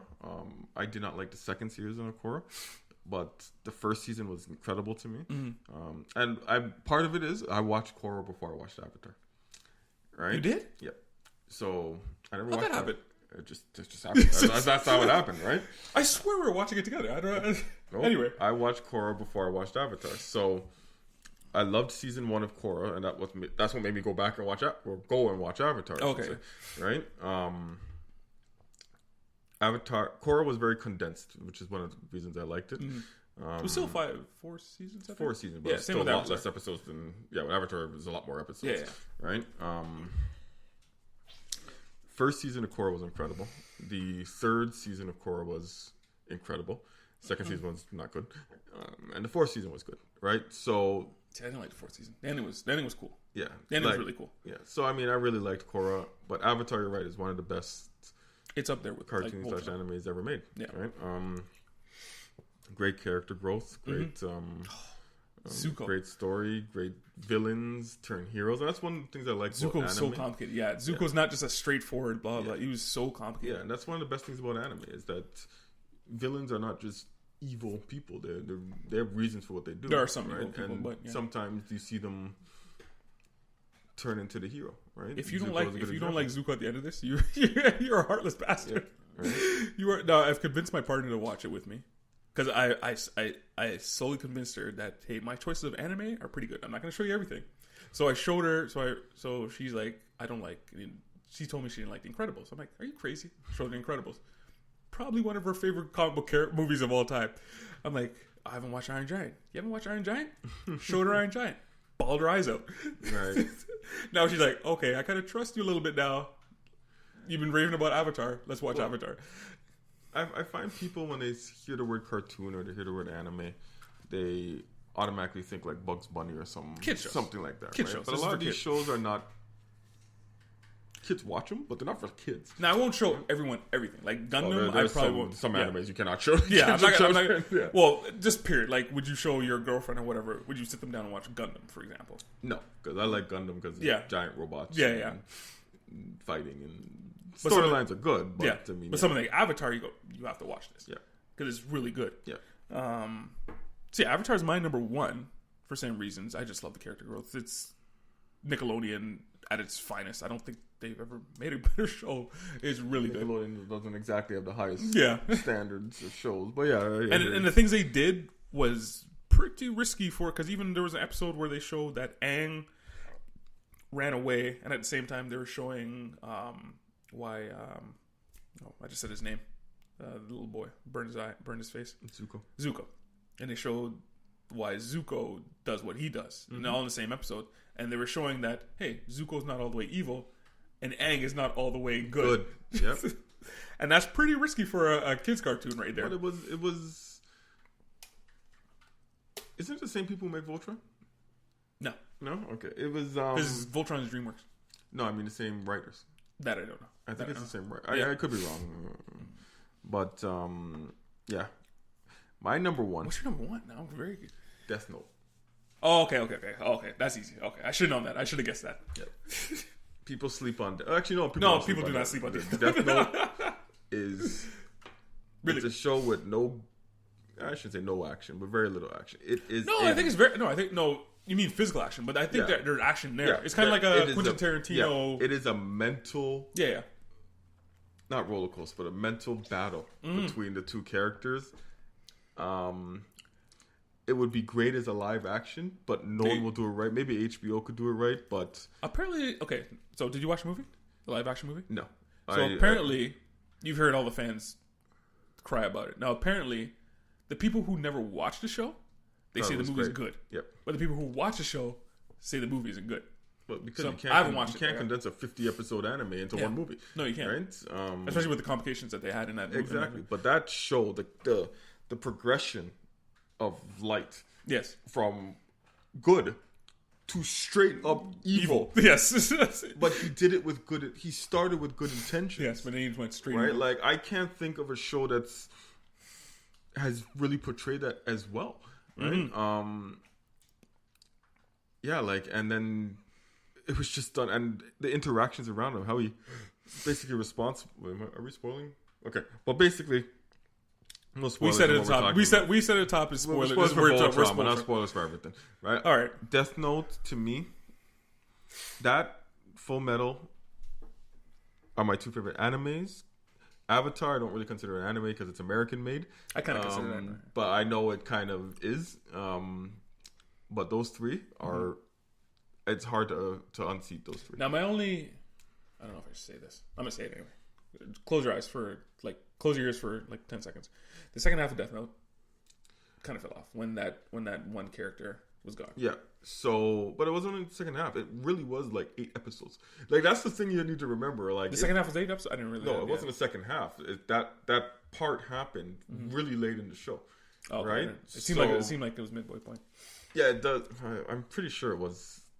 It wasn't like dead midway, right? Most of the time, animes have a two first parts. half. Yeah, they used to most have like But it was clear at that point that the show was about Light, right? And what he was willing to do. Yeah. Right. It was never about K, right? K was the antagonist for Light, pretty much. Right? I kind of wanted to see more about the demons in their world a little bit, but they obviously didn't go in there. But to me, that show was just. I just loved how what is going to happen next, right?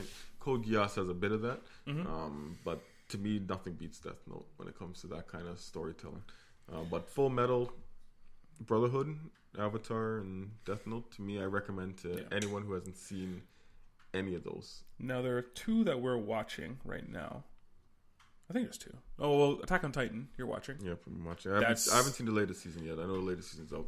It is? Yeah. Oh, I haven't watched it yet. So what, season 3?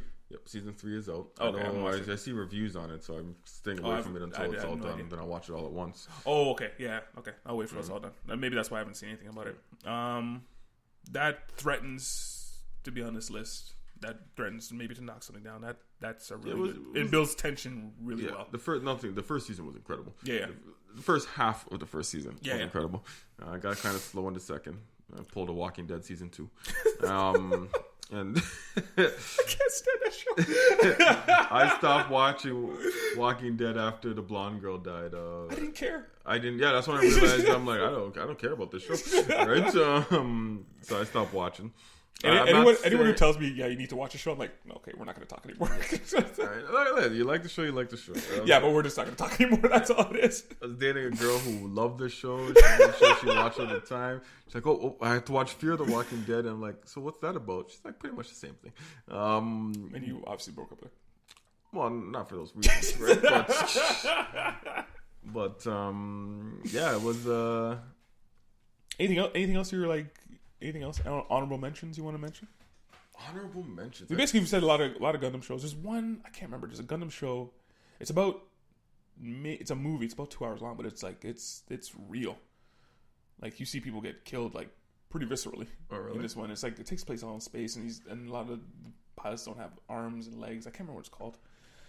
Anyway, somebody's out there screaming at me. It's pretty short. It's on YouTube actually. To be honest with you, a lot of jazz music in that one. I'll send it to you if I find it. Honorable mentions. Cowboy Bebop. You ever watch that? I've watched a few. I haven't watched all of it, but I've watched a few episodes.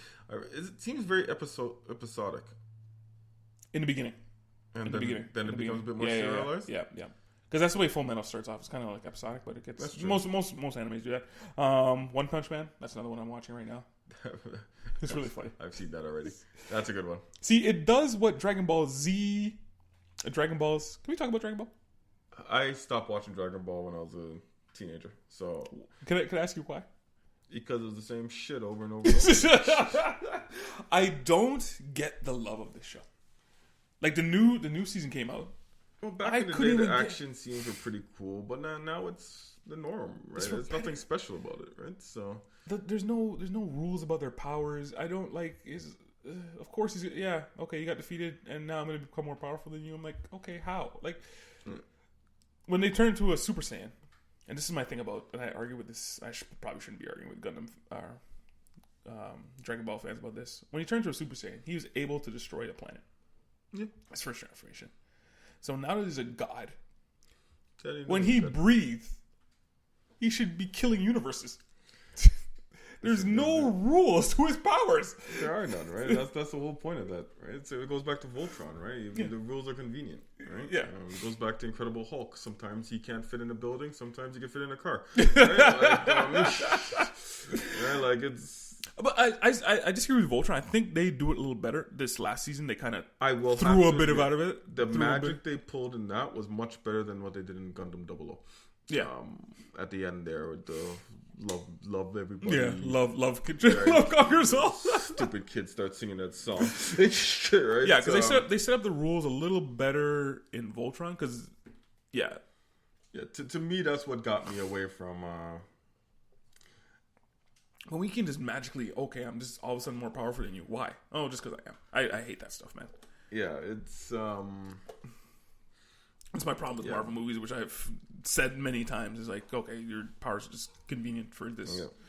Anyway, That's it. Any other honorable mentions you want to mention? Honorable mentions. I didn't write any down. I've watched a lot of. I think Netflix is doing really well. Yeah. What's that one called?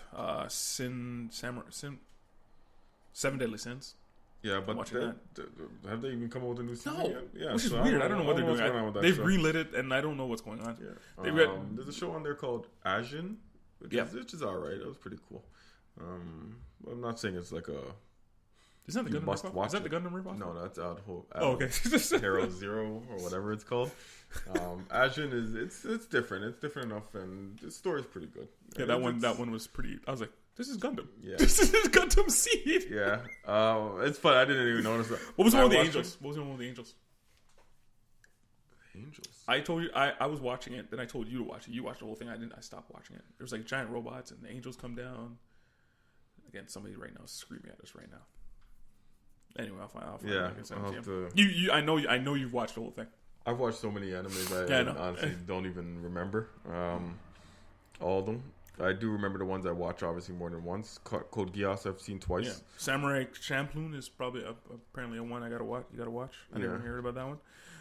I think that's it. Yeah, I mean, I think we should do a show and get people's input on what animes they like. And I know there's a few people that listen to the podcast that are really into anime, so they'll probably give me their feedback. Yeah, you'll probably meet them in October. So right. Yeah. Well, what I want to do is I want to learn. I want to watch more ones, right? Different ones that I may not know about. There's so many out there, right? Way so many out there. So many out there. Like I know, but I like the differing opinions, right? Yeah. Like to me, Full Metal. And I the way I keep on saying Full Metal, it should be number 1 on my list, but. Death Note just had to take that spot, and Avatar and Full Metal to me is like 2 and 3 could swap. Yeah, they're both really good. It'll be interesting where Voltron sits when all said and done. When all said and done, right? But I don't know if it will hit my top 3. That'll be it. May hit the top 5, but I don't know if it'll hit the top 3. Right, we'll see how season 8. If season 8 ends and I'm just like, this is the greatest thing since sliced bread, then it may knock down the top 3. But all right. Full Metal Alchemist, Death Note. And then Avatar, it's hard to beat that. It's hard to beat that in story. Must watch storytelling. Forget just anime. That's just quality storytelling. Oh yeah. I'm gonna tell my friend Smite to watch it. He's too. If you were to tell Smite to watch one, which one would you tell? Full Metal. Full Metal. I think that's the easiest to get into out of the 3 of them. Oh, of my top 3. Oh, okay. Like you could say Avatar, but I'd probably say Avatar. It could be either. Once again, they're good storytelling. To me, Death Note is a little too heavy, a little too much. Yeah, it's heavy, right? It's a murder mystery too. It's an intellectual. Yeah, it's a murder mystery. Quentin Tarantino is a good example actually. Yeah, where the maybe the dialogue or it's about dialogue, right? It's the chess match between the two characters, right? The intellectual sparring. That's where the action is. So and actually. Put it like that. The way they do the action is like that. You know? Yeah. So. Anyway, this has been this Zero Series. This is Nash, host of Team Podcast, and Casey J. Ford. Don't forget the J. And we are out.